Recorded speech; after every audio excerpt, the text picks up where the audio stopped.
तुझे ही नमन करना आवश्यकता है।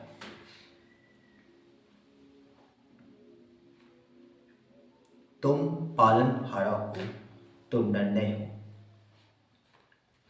तो यीशु की विनती जैसे करी,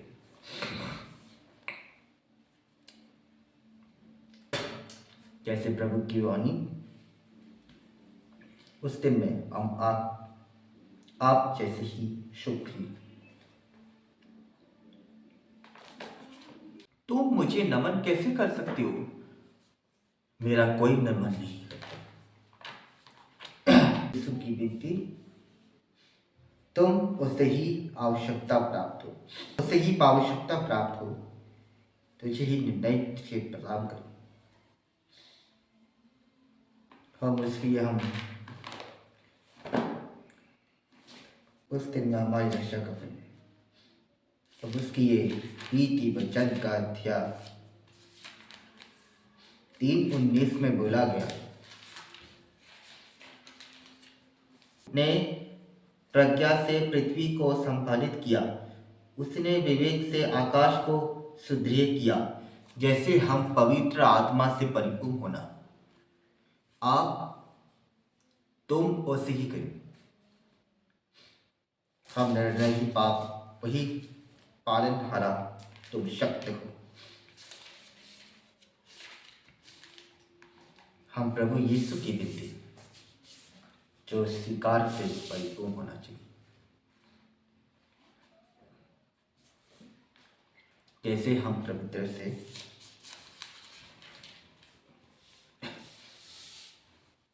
हम तुझे ही नमन करें। हम इसे ये आपका आवश्यकता प्राप्त होना चाहिए।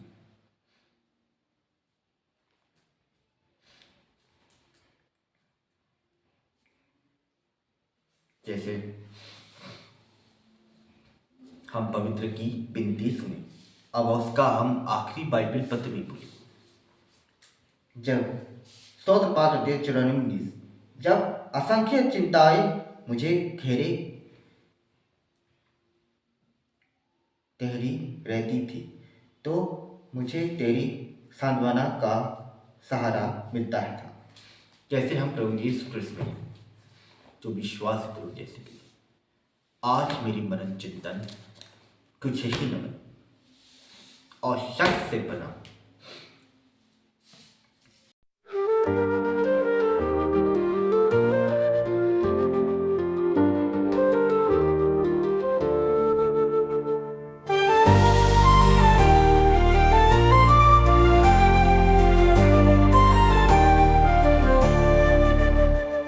तरसते ये धरती प्यास से बेहाल लगी, बदरा कहीं खो गए, किसने ये चाल चली।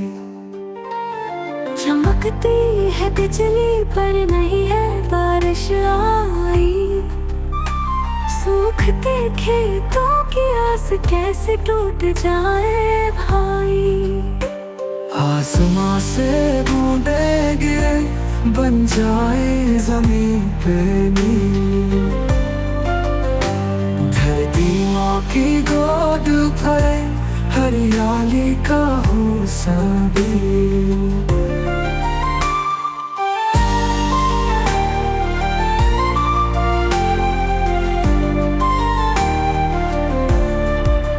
चिड़िया भी रोए यहाँ, गाय के गीत, पत्ते भी सूख जाएंगे, कैसी कठिन ये रीत। बनिए तुम बादल, बने फिर से प्यार की छाँव। मीठी सी बूंदे लेकर भर दे सोना गाँव। आसमां से बूंदे गिरे, बन जाए जमीन पे नील। धरती माँ की गोद भरे, हरियाली का हो सभी।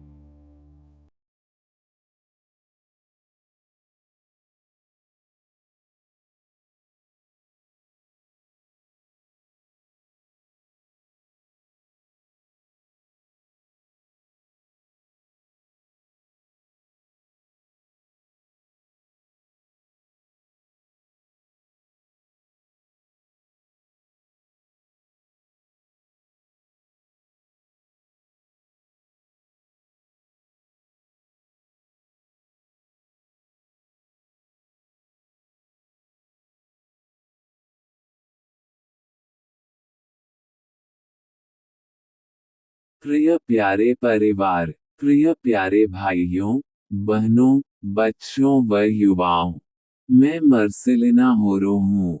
आज जनवरी का 26वां दिन है। वर्ष का चतुर्थ सामान्य रविवार।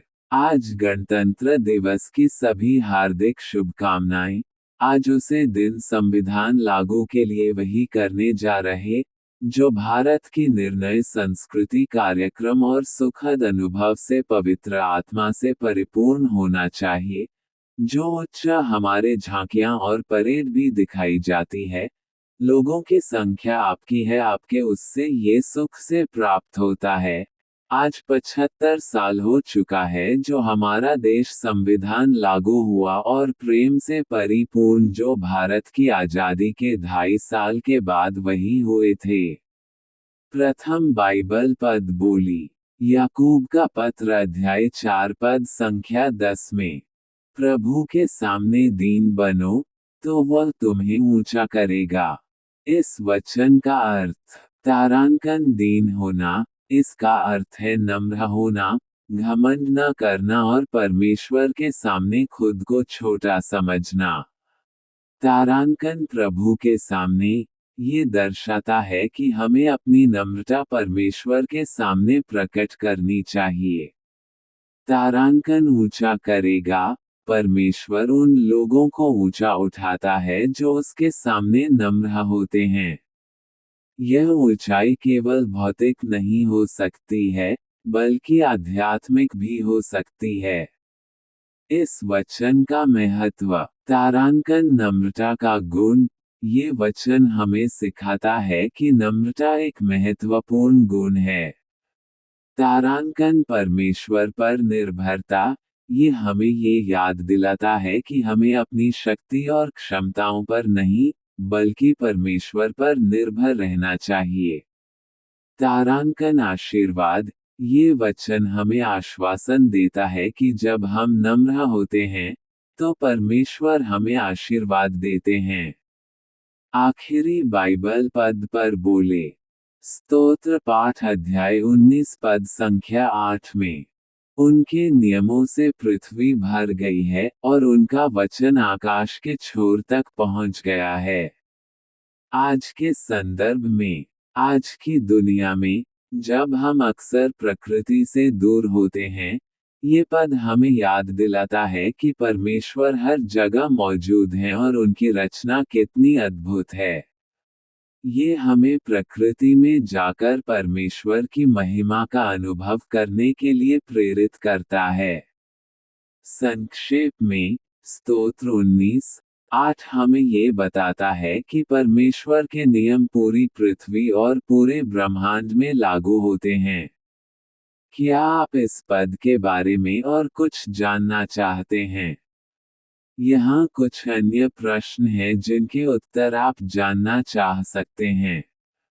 तारांकन परमेश्वर के नियमों का क्या अर्थ है? तारांकन हम प्रकृति में परमेश्वर की महिमा कैसे देख सकते हैं? तारांकन ये पद हमारे जीवन में कैसे लागू होता है? कृपया मुझे बताएं कि आप क्या जानना चाहते हैं। जो शुद्ध है, मेरे आवश्यकते, मेरे प्रेम है, तुम आवश्यकता, तुम यीशु क्रिस्त मेरे लिए, उसकी ज़रूरत है, मेरी विनती। निर्णय है तुम्हारे लीडर, तुम हो, तुम ऐसे ही हो, जो यीशु की विनती सुनती है आपके। पवित्र शास्त्र कीजिए, आराधना, चंगाई जैसे जो प्रभु यीशु क्रिस्त में सबको यीशु क्रिस्त में सबको जय जिससे मेरे क्रिस्मा के दरबार हालेलुया गॉड ब्लेस यू प्रभु की स्तुति आपकी